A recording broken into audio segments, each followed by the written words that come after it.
Hello creative buddies, welcome back to Flying with Art. In today's video we are going to make this very cute fairy as I told in the last fairy fountain video. So we are going to make this fairy using homemade cold porcelain clay and I use CD for making its wings. So without any further ado, let's dive into the video. If you're here for the very first time, welcome to the family. Don't forget to subscribe to Flying with Art and hit the notification bell and select all so that you get notified whenever I upload a new video.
After sticking its wings using white glue and clay, our fairy is done. Let's have a final look.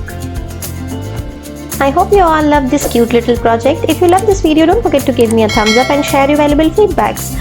Thanks for watching. See you in next one.